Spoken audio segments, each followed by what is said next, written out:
السلام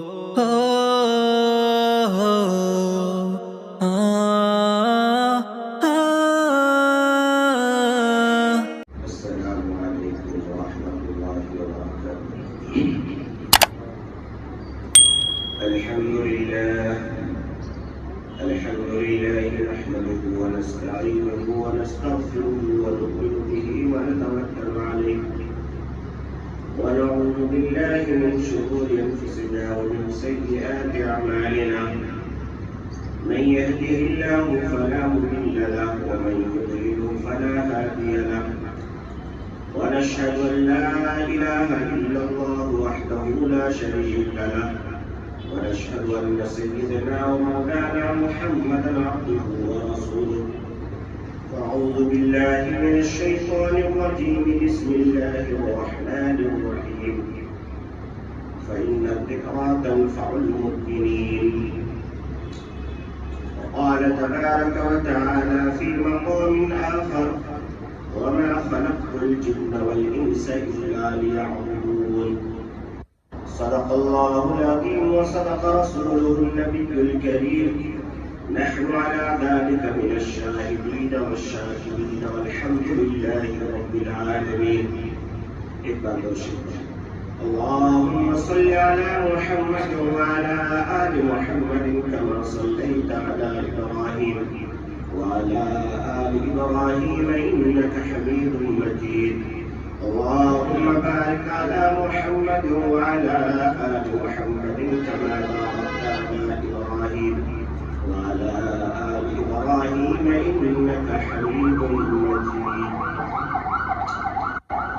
اللہ رب العزت کا بے انتہا کرم اور احسان ہوا کہ اللہ تبارک و تعالی نے آج کی سب کو ایمان و یقین کے ساتھ صحت و عافیت کے ساتھ نماز جمعہ کے لیے جمع فرمایا. اللہ تبارک و تعالی سے دعا فرمائے کہ اللہ تبارک و تعالی ہم سب کے جمع ہونے کہنے اور سننے کو بےحد قبول فرمائے اور ہم سب کو اس پر عمل کی توفیق عطا فرمائے. آمین یا رب العالمین. سامعین محترم، عزیزان گرامی، آج میں نے قرآن مجید کی 2 آیت کریمہ تلاوت کی ہے. یہاں پر اللہ تبارک و تعالی فرماتے ہیں فَإِنَّ الذِّكْرَىٰ تَنفَعُ الْمُؤْمِنِينَ. اس کا لغوی معنی اور اصطلاحی معنی دونوں الگ الگ ہیں. اصطلاح میں اس کو کہتے ہیں کہ اے لوگوں، ایک دوسرے کو نصیحت کرو، یہ نصیحت کرنا تمہیں فائدہ پہنچائے گا. اور لغوی معنی یہ ہے کہ اگر کوئی آدمی کسی چیز کو بھول جائے تو اسے یاد دلانے کو ذکر کہتے ہیں. اور عرف عام میں ذکر سے مراد ہوتا ہے اللہ کی یاد کرنا، قرآن کی تلاوت کرنا، کلمے کا ورد کرنا، درود پاک کا ورد کرنا. اس کو عرف عام میں یعنی لوگ اسے ذکر کہتے ہیں. اسی لیے آپ نے دیکھا ہوگا کہ جگہ جگہ پر اشتہارات کے ذریعے سے، اعلان کے ذریعے سے یہ اعلان ہوتا ہے کہ فلاں دن فلاں بڑے حضرت آئے ہیں، ذکر کی محفل ہوگی، آپ وہاں شرکت کریں. معلوم یہ ہوا کہ وہاں جانے کے بعد ذکر تو نہیں، وہاں باز و نصیحت ہوتی ہے. وہ اللہ والا بڑے حضرت جو تشریف لاتے ہیں وہ موت کی یاد دلاتے ہیں، انسانوں کو سچائی کی مارگ بتلاتے ہیں، سچائی کا راستہ بتلاتے ہیں. اسی کو ذکر کی محفل کہتے ہیں. تو آئیے، اصل میں ہم لوگ ایک سبق کو بھول چکے ہیں، اس کو بار بار یاد دلانے کو ذکر کہا جاتا ہے. وہ سبق کیا ہے؟ وہ سبق ہے کہ جب بنی نوع انسان کے ارواح کو اللہ تبارک و تعالی نے پیدا فرمایا تھا، اور پیدا فرمانے کے بعد یعنی ابتدائے آدم سے لے کے قیامت تک آنے والے تمام انسانوں کی ارواح کو جب جمع کیا تھا، روحوں کو جو جمع کیا تھا، اس میں کوئی کیٹیگری نہیں تھی، کوئی اس میں ذات برادری مسلک مذہب فرقہ کچھ بھی نہیں تھا۔ سارے کے سارے انسانوں کے، چاہے وہ کسی بھی مذہب کا ماننے والے ہو، وہ سب جمع یہاں تک کہ آج جو کروڑوں معبودوں کے پرستار ہیں وہ بھی جمع تھے، جو دو چار معبودوں کے پجاری ہیں وہ بھی جمع تھے، اور جو ایک خدا کا ماننے والا ہے وہ بھی جمع تھے۔ سب کو جمع کرنے کے بعد اللہ تبارک و تعالی نے ایک سوال کیا تھا، اور وہ سوال تھا الست بربکم، اے روحو بتاؤ کہ تمہارا رب کون ہے؟ کس کو تم رب مانتے ہو؟ کون ہے تمہارا پیدا کرنے والا؟ کون ہے تمہیں روزی روٹی دینے والا؟ کون ہے جو تمہیں عدم سے وجود میں لے کے آیا؟ یعنی تم نہیں تھے، تمہیں لایا گیا۔ تو اس وقت کوئی اختلاف نہیں تھا، کوئی انسان یہ نہیں کہتا تھا کہ میں اس کو نہیں مانتا، اس کو مانتا، میں اس کو نہیں مانتا، اس کو مانتا، بلکہ سب کے سب ایک زبان سے کہا تھا قالوا بلا، اے خدا آپ ہی ہمارے رب ہیں، اے پروردگار ہم آپ ہی کو مانتے ہیں، ہم آپ ہی کی عبادت کرتے ہیں۔ اسی لیے علماء کرام فرماتے ہیں ساری زندگی کا مقصد، ساری زندگی کا خلاصہ، سارے قرآن و سنت کا خلاصہ، 6666 آیتوں کا خلاصہ، پوری ذخیرہ احادیث بخاری، مسلم، ترمذی، ابو داؤد، نسائی، ابن ماجہ، ابن مالک، یہ سارے موطا امام محمد، یہ ساری موطا امام مالک، اور یہ ساری کتابوں کا خلاصہ کیا ہے؟ یہ ساری کتابوں کا خلاصہ ہے ایاک نعبد و ایاک نستعین، اے اللہ ہم تیری ہی عبادت کرتے ہیں اور تجھے ہی سے مدد مانگتے ہیں، ہم تیرے ہی سامنے جھکتے ہیں اور تجھے ہی سے مدد مانگتے ہیں۔ علماء کرام فرماتے ہیں کہ انسانوں کی زندگی ایسی ہونی چاہیے کہ انسان 24 گھنٹے میں جب بھی اس کی آنکھ کھلی ہوئی ہو تو دو کام میں سے ایک کام میں لگا رہنا چاہیے، یا تو اللہ کی عبادت کر رہا ہو یا اللہ سے مدد مانگ رہا ہو۔ انسان سو رہا ہے تو کوئی بات نہیں، وہ جس حال میں سویا ہے اسی حال میں اس کو لکھا جاتا رہے گا۔ مثال کے طور پر آپ سونے سے پہلے وضو بنا لیے، اور وضو بنانے کے بعد بستر پہ گئے، سنت طریقہ یہ ہے کہ 3 مرتبہ بستر کو جھٹک دیا جائے۔ کیوں؟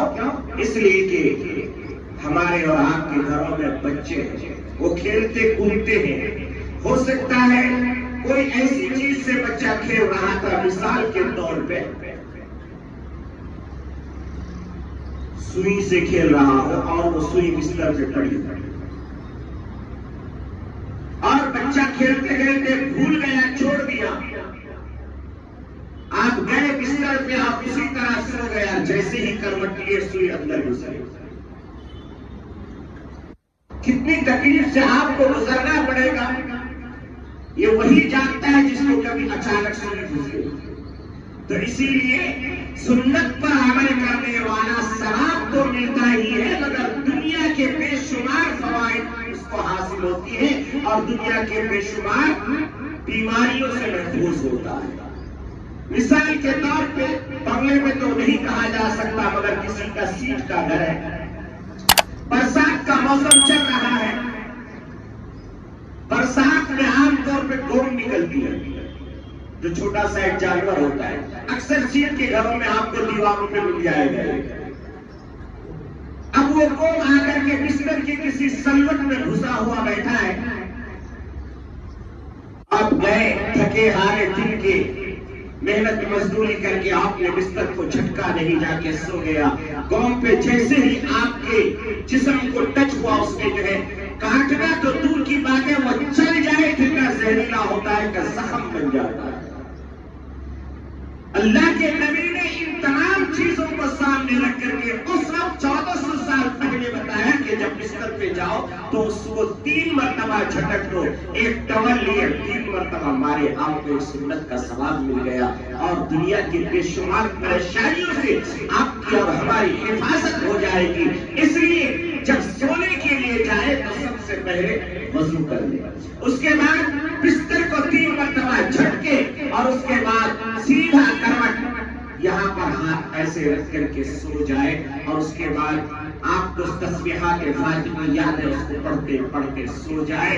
جب تک آپ کی آنکھ نہیں کھلے گی فرشتہ لکھتا رہے گا یہ بندہ عبادت کر رہا ہے، یہ بندہ تسبیح پڑھ رہا ہے، یہ بندہ درود پڑھ رہا ہے، یہ بندہ قرآن کی تلاوت کر رہا ہے۔ تسبیح فاتحہ کے بعد نیند نہیں آئی، آپ قرآن کی تلاوت شروع کر دیجیے، آیت الکرسی پڑھیے، اس سے بھی نیند نہیں آئی، میں آپ کو لکھ کے دیتا ہوں 10 گولی کھا لینے کے بعد نیند نہیں آتی، درود شریف پڑھنا شروع کیجیے، 10 مرتبہ نہیں پڑھ پائیں گے کہ نیند آ جائے گی، نیند آ جائے گی۔ ایک مرتبہ میرے آقا محمد عربی صلی اللہ تعالی علیہ وسلم بیٹھے ہوئے تھے، شہد کی مکھی بھنبنا رہی تھی، وہ آ کے بتا رہی تھی کہ میرے آقا میں آپ کی دعوت کرنا چاہتی ہوں۔ اللہ کے نبی نے کہا کہ تم میری کیسے دعوت کرو؟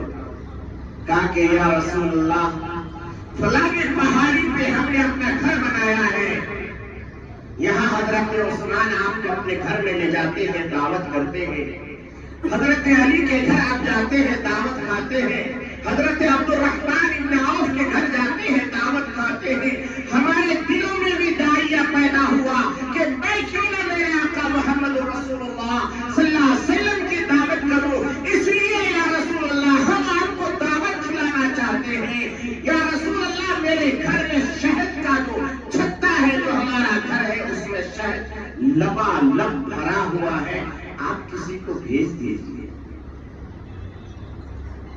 اللہ کے نبی نے کہا کہ شہد کی مکھی ٹھیک ہے تمہاری دعوت قبول ہے، مگر یہ بتاؤ کہ تم نیم کے پیڑ کے پھولوں میں جا کے بیٹھتی ہو، نیم کا رس کتنا میٹھا ہوتا ہے، کھایا کبھی آپ؟ نیم کا مسواک بھی نہیں کیا کبھی آپ؟ کڑوا ہوتا ہے۔ بتاتے ہیں کہ جو انسان مسلسل، حکیم لوگ بتاتے ہیں مسلسل جو انسان نیم کا مسواک کرتا ہے اس کو دانت کا کینسر نہیں ہوتا۔ اور سر پہ جوں ہوتی ہے نا، اکثر گھروں میں ہمارے بچوں کے عورتوں کے سر پہ جوں آ جاتا ہے، اگر کوئی انسان مسلسل نیم کا مسواک کرے تو اس کے سر پہ جوں کی بیماری بھی نہیں آتی، کھجلی کی بیماری سے وہ محفوظ رہتا ہے۔ بہرحال اللہ کے نبی نے پوچھا اے میرے مکی یہ بتاؤ کہ تم نیم سے رس چوستی ہو، وہ 1 نمبر کا کڑوا ہوتا ہے، تم نالی میں بہتے ہوئے پانی میں جا کے بیٹھتی ہو، وہ پانی بھی گندا ہوتا ہے، تم کبھی گیندا کے پھول کا رس، کبھی چمیلی کے پھول کا رس، پھولوں کا جتنے بھی پھول ہیں ان تمام پھولوں کا رس کڑوا ہوتا ہے، میٹھا کوئی پھول کا رس نہیں ہوتا۔ اب چبا کے دیکھیں سمجھ میں آ جائے گا، گلاب کا پھول لے، بکری لے، چبائے آپ کو سمجھ میں آئے گا، جتنے بھی پھول ہیں ان سب کا خوشبو تو ہوتی ہے مگر میٹھا رس نہیں ہوتا، کڑوا ہوتا ہے۔ اللہ کے نبی نے پوچھا کہ اے مکھیوں بتاؤ کہ تم کڑوے رسوں کو چوستی ہو اور پھر جو ہے زیادہ، شکر سے زیادہ میٹھا کیسے ہوتا ہے؟ اے مسجد عائشہ کے مصلیوں، آج تمہیں ایک تحفہ دے کے جانا چاہتا ہوں۔ وہ مکھی کیا جواب دیتی ہے؟ وہ دل کے کانوں میں، دل کے کانوں سے سنو اور اپنے دل میں اتار کے لے جاؤ۔ وہ مکھی کہتی ہے یا رسول اللہ، ہم نیوے کا رس چوستی ہے، ہم چمیلی کا رس چوستی ہے، ہم گلاب کا رس چوستی ہے، ہم پانی پہ بیٹھ کے پانی کے بوند کو اپنے سونڈ کے ذریعے سے لے لیتی، مگر رب کا حکم ہوتا ہے کہ جب میں وہاں سے اپنے گھر کے طرف چلوں تو درود پاک کی تلاوت کرتا جاؤں، کرتا جاؤں، میں درود پڑھتا جاتی ہوں اور یہ رس جو کرواتا وہ درود کی برکت سے میٹھا ہوتا جاتا ہے۔ اور درود پڑھتے پڑھتے جب ہم وہاں چھتے پر پہنچتے ہیں تو وہ رس کڑواہٹ سے میٹھا بن جاتا ہے۔ ایک مکھی درود پڑھے تو اس کے کڑوے رس کو اللہ میٹھا بنا دے۔ اگر مسلمان روزانہ درود کی تلاوت کرنے لگ جائے، کیا اس کی زندگی میں میٹھا پن نہیں آئے گا؟ کیا اس کی زندگی کے مسائل حل نہیں ہوں گے؟ اللہ کے نبی صلی اللہ علیہ وسلم کے دربار میں ایک صحابی آیا، آ کے کہنے لگا یا رسول اللہ، میں دعا مانگتا ہوں قبول نہیں ہوتی، کیا کروں؟ اللہ کے نبی نے کہا کہ اس میں درود پڑھا کرو، اس میں درود پڑھا کرو۔ کچھ دنوں کے بعد آیا کہنے یا رسول اللہ، میں درود پڑھتا ہوں۔ کہ کتنے پڑھتے ہیں؟ کہا کہ 1/3 درود پڑھتا ہوں، یعنی دعا کو حصوں میں بانٹ دیا تو 1 حصہ درود پڑھتا ہوں۔ اللہ کے نبی نے کہا کہ اور اضافہ کرو۔ کچھ دن کے بعد آیا کہنے لگا یا رسول اللہ، آدھا درود آدھا دعا۔ اللہ کے نبی نے کہا اور اضافہ کرو۔ پھر وہ صحابی کچھ دن کے بعد آیا کہ کہنے لگا یا رسول اللہ، آدھا جو ہے درود پڑھتا اور آدھا دعا میں۔ اللہ کے نبی نے کہا اور اضافہ کرو۔ کہا 3 حصہ درود 1 حصہ دعا۔ اللہ کے نبی نے کہا اور اضافہ کرو۔ پھر وہ صحابی آ کے کہنے لگا یا رسول اللہ، کیا پورا درود ہی پڑھتا رہو؟ اللہ کے نبی نے کہا تیرا جی چاہے تو پورا درود ہی پڑھتا رہو، اس درود کی برکت سے سارے مسئلے حل ہو جائیں گے، سارے مسئلے حل ہو جائیں گے۔ تو جب ہم بستر پہ جائیں، نیند نہ آئے، گولی کھانے کے بعد نیند نہ آئے، انجیکشن لینے کے بعد نیند نہ آئے، شوگر کا ٹینشن، بی پی کا ٹینشن، تجارت کا ٹینشن، ماحول کا ٹینشن، ٹینشن ہی ٹینشن آج زندگی گزر رہی ہے۔ اور مسجد عائشہ والوں ایک بات بتا دوں، یہ لفظ ٹینشن بھی انگریز کا پیدا کیا ہوا۔ عربی میں کہیں لفظ ٹینشن نہیں، اردو میں کہیں لفظ ٹینشن نہیں۔ پوری اردو کی کتاب پڑھ کے دیکھ لیجیے، کہیں پر لفظ ٹینشن لکھا ہوا نہیں ہوگا۔ اگر ٹینشن کو لکھا ہے لکھنے والوں نے تو اسی لفظ کو لکھ دیا۔ معلوم یہ ہوا کہ یہ جو دنیا ترقی کر رہی ہے یہ ٹینشن کے ساتھ ترقی کر رہی ہے۔ ہمارے آباء و اجداد کی زندگی میں ٹینشن تھی ہی نہیں۔ وہ لوگ حلال کماتے تھے، حلال کھاتے تھے، آرام کی نیند گزارتے تھے، اور پھر صبح سویرے فجر سے پہلے اٹھ کر کے اپنے روزمرہ کی زندگی میں گزار دیا کرتے تھے۔ میرے ساتھیوں، تو اللہ کے نبی صلی اللہ تعالی علیہ وسلم نے اس صحابی سے کہا کہ پوری دعا درود ہی مانگو، اس کے برکت سے سارے مسئلے حل ہو جائیں گے۔ تو ساتھیوں، میں آج آپ سے عرض کر رہا تھا کہ اللہ تبارک و تعالی نے ہمیں کیا کہا تھا کہ الستو بربکم، تو سارے لوگوں نے کہا تھا قالوا بلا، یا اللہ ہم آپ ہی کی عبادت کرنے والے، آپ ہی کی پوجا کرنے والے، آپ ہی کو رب ماننے والے۔ مگر جیسے ہی دنیا میں آئے تو دنیا میں آنے کے بعد رنگ اور نسل کی وجہ سے، علاقے کے حالات اور ماحول کی وجہ سے کوئی کسی مذہب کو اختیار کرتا ہے، کوئی کسی مذہب کو اختیار کرتا ہے، الگ الگ کھانوں میں بڑھ جاتا ہے، مگر زندگی کا ماحصل، زندگی کا مقصد صرف ایاک نعبد و ایاک نستعین۔ اگر آپ اس آیت کو پڑھ لیں، اس آیت کو اپنے زندگی میں داخل کر لیں، سمجھ لو کہ سارے مسئلے آپ کا حل ہو گیا۔ اس لیے کہ انسان جب تک آنکھیں کھول کے رہتا ہے تو اس کی زبان پہ کوئی نہ کوئی ورد ہونا چاہیے۔ گاڑی چلا رہے درود پڑھتے رہو، گھر میں بیٹھے ہو درود پڑھتے رہو، باہر بازار پہ جا رہے ہو دعا مانگتے رہو دل سے. بھئی ہاتھ اٹھا کے اللہم صلی علی سبحانکا وہ سب کرنے کی ضرورت نہیں، دعا تو دل سے ہوتی ہے. آپ بازار کے لیے نکلے دل سے دعا کیجئے کہ اللہ جیب میں تو پیسہ ہے مگر میں کچھ لینا چاہتا ہوں، ایسی دکان میں مجھے پہنچا دے جہاں سے کم قیمت میں اچھا سامان بہتر سامان مجھے مل جائے.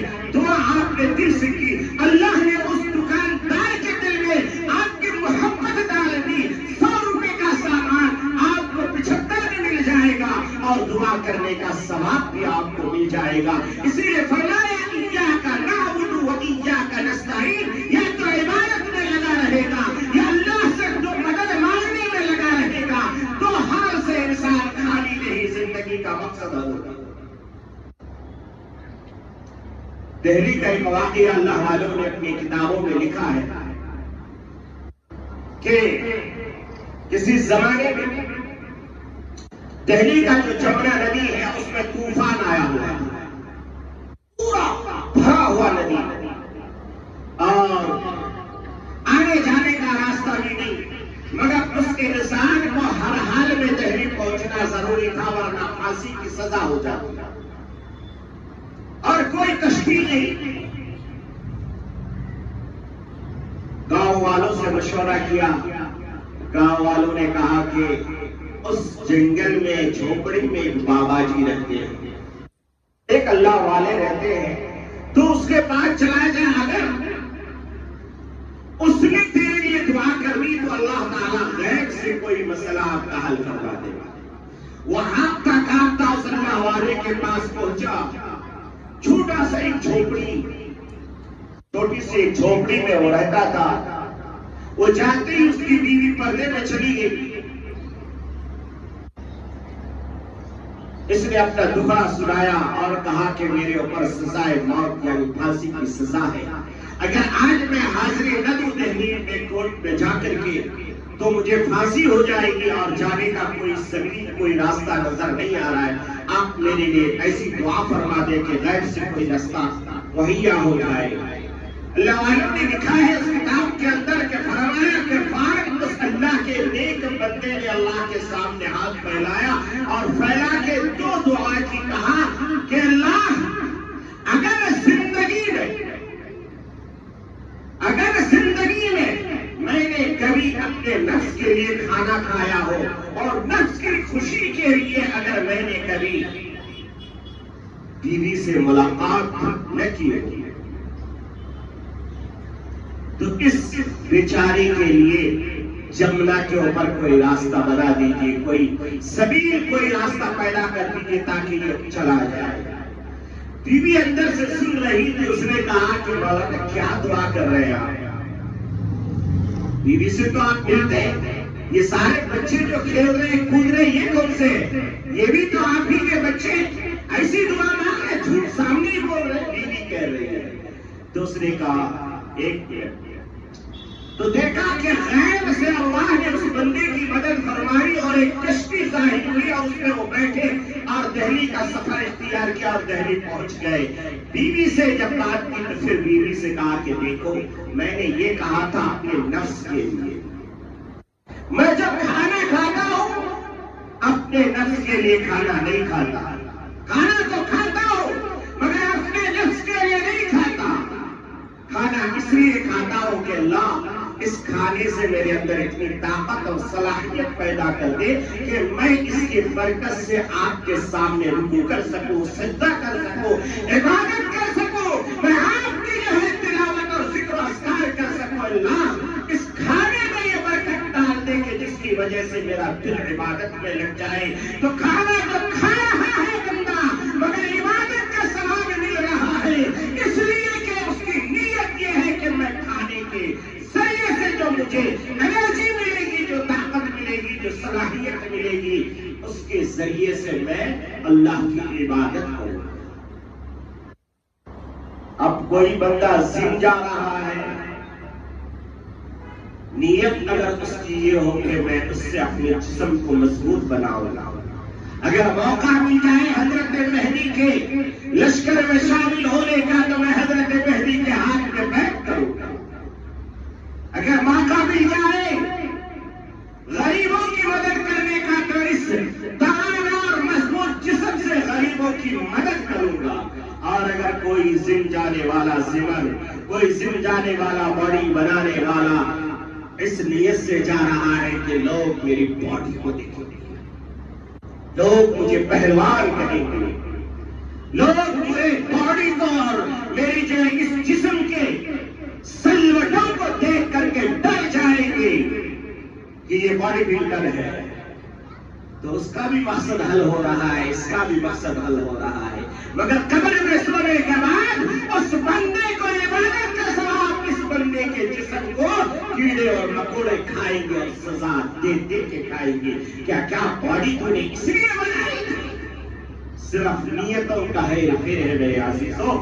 اس لیے میں آپ سے کہا کرتا ہوں، پھر اس کے بعد اس اللہ والے نے بیوی سے کہا کہ یقیناً میں تم سے ملاقات ضرور کرتا ہوں، یہ بچے بھی میرے ہیں، میں جب میں ملتا ہوں تو میرا ارادہ یہ ہوتا ہے کہ اللہ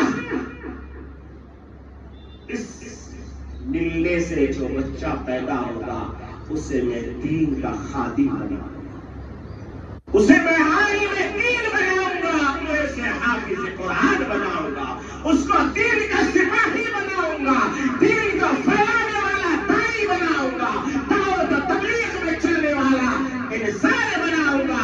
نتیجہ یہ ہوا کہ نفس کے لیے نہ میں نے کھانا کھایا، نہ نفس کے لیے میں نے بیوی سے ملاقات کی۔ کام دونوں ہو رہا ہے مگر نیتوں کا فرق ہے میرے عزیز ساتھیوں۔ اس لیے انما الاعمال بالنیات، انسان کے عمل کا دار و مدار نیتوں پر ہوا کرتی ہے۔ بلڈنگیں ضرور بنائیے مگر ارادہ یہ ہو کہ میرا حال ذرا کھڑا رہے، تاکہ میں اللہ کے رسول صلی اللہ علیہ وسلم کے مہمان اگر اس علاقے میں آئے ان کو میں دعوت کر سکوں، ان کو ہال میں بیٹھا کر کے میں اچھا سے کھانا کھلا سکوں۔ کوئی اللہ والا ادھر آئے تو میں ان کی دعوت کر کے اسی ماحول میں ایک ذکر کی محفل سجا سکوں۔ حال تو تب بھی ملے گا جب آپ دنیا کی خاطر بنائیں گے مگر وہ بے حال ملے گا، یہ حال رہے گا مگر نیت آپ نے ایک ہی کہ میں ایسا کروں گا تو نتیجہ تیرا حال تب بھی آپ کے کارپیٹ سے سزا ہوا رہے گا مگر عبادت کا ثواب ملے گا۔ ساتھیوں، اپنے نیتوں کو درست کر لیجیے اور آپ کے پاس بہت مختصر ٹائم بچا ہے، کل نتیجہ آنے والا ہے۔ آپ نے یقیناً بٹن دبایا ہوگا، آپ نے یقیناً جو ہے آپ نے ووٹ دیا ہوگا مگر اس وقت اگر آپ نے یہ نیت کر کے ووٹ دیا کہ میں اس پارٹی کو جتانا چاہتا ہوں جو غریبوں کا غمخوار ہو، اس پارٹی کو جتانا چاہتا ہوں جو انسانوں کے حقوق کو ادا کرنے والا ہو، اس پارٹی کو جتانا چاہتا ہوں جو اسلام کا دشمن نہ ہو، تو یقیناً آپ کے ووٹ دینے میں بھی ثواب ملا ہے اور ملے گا۔ اب دعاؤں میں یاد رکھیے کہ اللہ تبارک و تعالی کل کے نتائج اس اسٹیٹ کے لیے، اس ملک کے لیے اور ان بنی نوع انسان کے لیے جو نافع پارٹی ہو، اللہ اسے فتح اور نصرت سے نواز دے، اور جو مشکلیں پیدا کرتا ہے، جو تنگیاں پیدا کرتا ہے، جو انسانوں کو ستاتا ہے، اللہ ایسی پارٹی کو ہزیمت اور شکست سے دوچار کرے۔ اللہ تبارک و تعالی ہمیں عمل کی توفیق عطا فرمائے۔ میں آپ کو بتا رہا تھا کہ اللہ کے نبی صلی اللہ تعالی علیہ وسلم نے فرمایا کہ انسانوں دعاؤں میں درود کی کثرت کیا کرو، جتنی زیادہ کثرت سے آپ دعا فرمائیں گے اور درود پڑھیں گے اللہ تبارک و تعالیٰ کی محبت جوش میں آئے گی۔ اس لیے کہ درود ہی ایک ایسا عمل ہے جس کو ہر انسان، ہر جاندار، یہاں تک کہ خود رب کائنات بھی اس کو کرتے ہیں۔ نماز اللہ نہیں پڑھتے، روزہ اللہ نہیں رکھتے، عبادت اللہ نہیں کرتے، مگر اللہ درود پڑھتے ہیں۔ اللہ درود پڑھتے ہیں۔